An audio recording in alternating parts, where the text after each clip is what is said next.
Second जो families हमको describe करनी है वो है मैग्नोलिएसी फैमिली।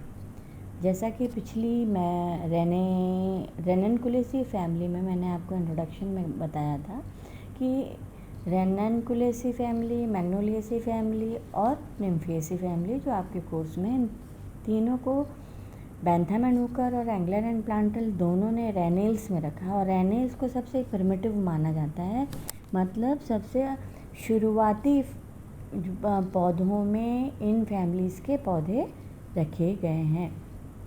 तो यहाँ पर ये ऑर्डर रेनेल्स में रखी गई मैग्नोलिएसी फैमिली है। इसको मैग्नोलिया भी कहा जाता है। यह भी रेनकुलेसी फैमिली की तरह ही टेम्परेट रीजन में, मतलब ठंडे स्थानों पर पाए जाने वाले प्लांट्स हैं। दूसरा, ये जो है ईस्टर्न एशियन रीजन में जो है वो ये इसके प्लांट्स जो हैं वो सामान्यतः पाए जाते हैं। North America, Brazil, West Indies, Malaysia, करीब 36 स्पीसीज़ इंडिया में हैं जो कि सामान्यतः ठंडी जगहों पर, कश्मीर में यदि हम देखें हिली एरियाज़ में इसके पौधे जो है सामान्यतः पाए जाते हैं। मैग्नोलिया, माइकेलिया, ड्राइमिस जो हैं इसके कॉमन प्लांट्स हैं।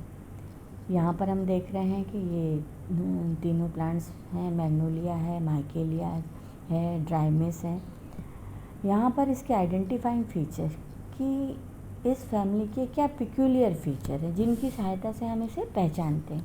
सामान्यतः पहला इसका कैरेक्टर है कि पत्तियाँ गिरने पर पत्तियों के डंठल का निशान जो है वह स्टेम पर रह जाता है, एक स्कार हमको सर्कुलर दिखाई देता है। ऑयल ग्लैंड्स प्रेजेंट होती हैं। इनमें फ्लावर टोटलिटी में सॉलिटरी एक्सिलरी होगा या टर्मिनल होगा, मतलब लीफ के एक्सिस पर सिर्फ एक फ्लावर पाया जाएगा या कि स्टेम या ब्रांच की टर्मिनल पोर्शन पर एक फ्लावर पाया जाएगा। इसमें जो है हमेशा रेनकुलेसी फैमिली की तरह यहाँ पर भी एक फ्लोरल एक्सिस या थैलेमस या रिसेप्टिकल लंबा होगा और इसमें जो है वह स्पाइरली अरेंज्ड जो है वो फ्लोरल पार्ट्स पाए जाएंगे। यहाँ पर कैलिक्स और करोला को सामान्यतः डिफ्रेंशिएट नहीं कर पाते हैं हम, इसलिए इसे हम कहते हैं कि यहाँ पर प्रिपेरियंथ पाए जाते हैं। स्टैमन्स का और कार्पल का नंबर बहुत ज़्यादा होता है और इसमें एग्रीगेट फ्रूट का फॉर्मेशन होता है। ये अब बाकी फैमिलीज़ में भी ये हम बार बार यही बात करेंगे, हैबिट क्या है, रूट क्या है, स्टेम क्या है, लीफ क्या है, इन्फ्लोरेसेंस क्या है और फ्लावर कैसा पाया जाता है। तो सामान्यतः इसमें एरोमेटिक श्रब्स हैं या ट्रीज़ हैं। इसमें सिर्फ एक ही स्पीसीज़ हमको क्लाइंबर दिखाई दे रही है, रूट टैप रूट है, स्टेम में कोई स्पेसिफिक फीचर नहीं है, बस एरोमेटिक स्मेल इसमें प्रेजेंट होती है। इसमें लीव्स जो हैं सामान्यतः अल्टरनेट और सिंपल लीव्स हैं और लीफ का साइज़ बहुत लार्ज होता है, जबकि रेनकुलेसी फैमिली में हमने देखा था लीव्स कंपाउंड थी, पिन्नेटली कंपाउंड या डिसेक्टेड लीव्स पाई जाती हैं और सर्कुलर स्कार उनके गिरने पर तने पर हमको दिखाई देता है। ऑयल ग्लैंड प्रेजेंट है। इन्फ्लोरेसेंस पर हम पहले ही बात कर चुके हैं। इन्फ्लोरेसेंस सॉलिटरी एक्सिलरी है या सॉलिटरी टर्मिनल है। फ्लावर हम देखते हैं कि इसमें लार्ज पेडिसल पाया जाता है, लंबा डंठल होता है, फ्लावर एक्टिनोमार्फिक होता है।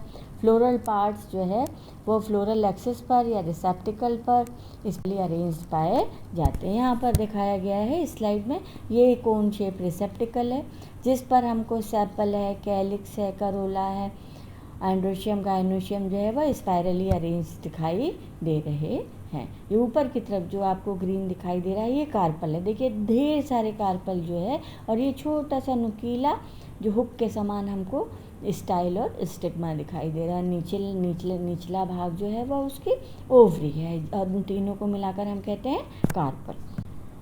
पेरियंथ यहाँ पर हम देखते हैं कि सामान्यतः जो पेरियंथ है, पेरियंथ हम उसे कहते हैं जब कैलिक्स और करोला फ्लोरल पार्ट्स को कैलिक्स और करोला में हम डिफ्रेंशिएट नहीं कर पाते हैं। तो यहाँ पर ये कलर्ड होता है पेरियंथ और वर्ल्ड में तीन के वर्ल्ड में पाया जाता है जो इम्ब्रिकेट होता है, मतलब 3 में भी 2 अंदर होगा, 1 बाहर होगा। साइक्लिक स्पाइरली अरेंज्ड होता है फ्लोरल एक्सिस पर, स्टैमन्स बहुत सारे होते हैं, स्पाइरली अरेंज्ड होते हैं। गाइनोशियम में कार्पल बहुत सारे होते हैं, सुपीरियर ओवरी होती है, फ्री होते हैं मतलब एपोकार्पस, मार्जिनल प्लाजेंटेशन पाया जाता है। और यहाँ पर जैसे कि वहाँ पर हमने रेनिकुलेसी फैमिली में भी हमने एग्रीगेट फ्रूट देखा था, यहाँ पर भी एग्रीगेट है, एग्रीगेट ऑफ फॉलिकल है और समारा लीरियोडेंड्रॉन में दिखाई दे रहा है। ये इसका फ्लोरल फार्मूला है। इसके अलावा यहाँ पर ये फ्लोरल डायग्राम आपको इस स्लाइड में दिखाई दे रहा है कि इसमें हमने 3 के जो है वो वर्ल्ड बनाए हुए हैं। अंदर की तरफ बहुत सारे स्टेमन हैं और बहुत सारे कार्पल जो है स्पाइरली अरेंज पाए जा रहे हैं। इकोनॉमिक इम्पोर्टेंस आप याद कीजिए नाम के साथ, थेरेप्यूटिक, टिम्बर, एसेंशियल के फॉर्म में। एफिनिटीज़ यहाँ पर हम देखते हैं कि नॉर्मली ये बहुत सारे जो क्लासिफिकेशन जिन्होंने टैक्सोनॉमिस्ट जिसे दिया है, जिन्होंने हम टैक्सोनॉमिस्ट कहते हैं, उन्होंने मैग्नोलिएसी फैमिली को सबसे प्रिमिटिव माना है, रेननकुलेसी से भी ज़्यादा। उन्हें यह माना गया है कि जिम्नोस्पर्म के बाद मैग्नोलिएसी आई और उसके बाद दूसरे पौधों का विकास हुआ। क्यों? क्योंकि इसमें यहाँ पर हम ड्राइमिस देखते हैं, उसमें वेसल्स में की जगह ट्रैकिड्स पाई जाती हैं। जाइलम में वेसल्स नहीं है, जाइलम में ट्रैकिड्स है।